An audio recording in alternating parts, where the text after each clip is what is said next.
Hi అండి, welcome to MV food bites. ఓసారి నా స్టైల్లో అరటికాయ వేపుడు ట్రై చేయండి. ఆలూ ఫ్రై ఫ్యాన్స్ కూడా అరటికాయ వేపుడికే అభిమానులైపోతారు.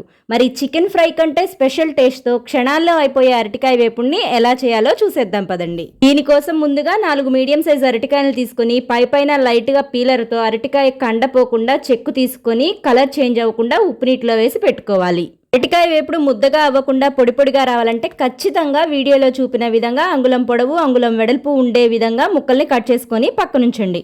ఇప్పుడు ఖచ్చితంగా అరటికాయ ముక్కలు ఫ్రీగా వేగే విధంగా ఉన్న అడుగు మందంగా ఉండే బాండీ కానీ ఫ్రై పాన్ కానీ తీసుకొని 3 to 4 టేబుల్ స్పూన్స్ వరకు ఆయిల్ వేసుకోవాలి. అరటికాయ వేపుడికి కొంచెం ఆయిల్ ఎక్కువ ఉంటేనే బాగుంటుంది. ఇప్పుడు హీట్ అయిన ఆయిల్లో అన్ని రకాల పోపు దినుసుల్ని కలిపి 1 టేబుల్ స్పూన్ వరకు తీసుకొని 2 ఎండుమిర్చి ముక్కలు కూడా వేసి అవి కాస్త చిట్లి వేగిన తర్వాత 2 పెద్ద ఉల్లిపాయల్ని అరటికాయ ముక్కల సైజులో కట్ చేసినవి వేసుకొని 2 పచ్చిమిర్చి చీలికలు 2 రెమ్మల కరివేపాకు వేసి జస్ట్ 1 నిమిషం ఫ్రై చేస్తే సరిపోతుంది. ఇప్పుడు ఉప్పు నీటిలో వేసిన అరటికాయ ముక్కల్ని కూడా వేసి రుచికి సరిపడా ఉప్పు 1/2 టీ స్పూన్ పసుపు కూడా వేసి ఈ విధంగా ఫ్లాట్ గా ఉండే గరిటె మాత్రమే తీసుకొని 1 నిమిషం హై ఫ్లేమ్ మీద అరటికాయ ముక్కల్లోని ఉప్పు నీరు ఎగిరిపోయి ఆయిల్ బయటకు వచ్చే వరకు కంటిన్యూస్ గా కలపండి. అరటికాయ ముక్కల్లోని వాటర్ ఎగిరిపోయి ఆయిల్ కొద్దిగా బయటకు వచ్చిన తర్వాత మీడియం ఫ్లేమ్ లోకి టర్న్ చేసి మధ్య మధ్యలో అట్లకాడతో ముక్క చిదురవ్వకుండా ఎలా పడితే అలా కలపకుండా ముక్కల అడుగు నుంచి లేపుతూ చల్లుతూ కలుపుకోండి.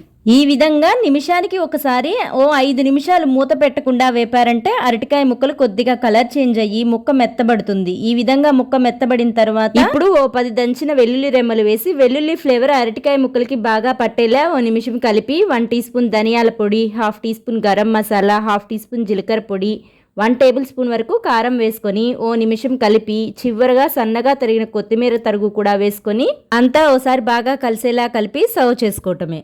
ఈ అరటికాయ వేపుడులో ఆనియన్స్ కూడా వేసాం కాబట్టి అన్నంలోకి కలిసే విధంగా పప్పు చారు వంటి వాటికి సైడ్ డిష్గా అయినా రుచిగా ఉంటుంది. మరి ఈ అరటికాయ వేపుడు గురించి మీకు ఏమైనా డౌట్స్ ఉంటే కామెంట్స్లో తెలియచేయండి. రెసిపీ నచ్చితే లైక్ చేసి మీ ఫ్రెండ్స్ అండ్ ఫ్యామిలీ మెంబర్స్కి షేర్ చేయండి.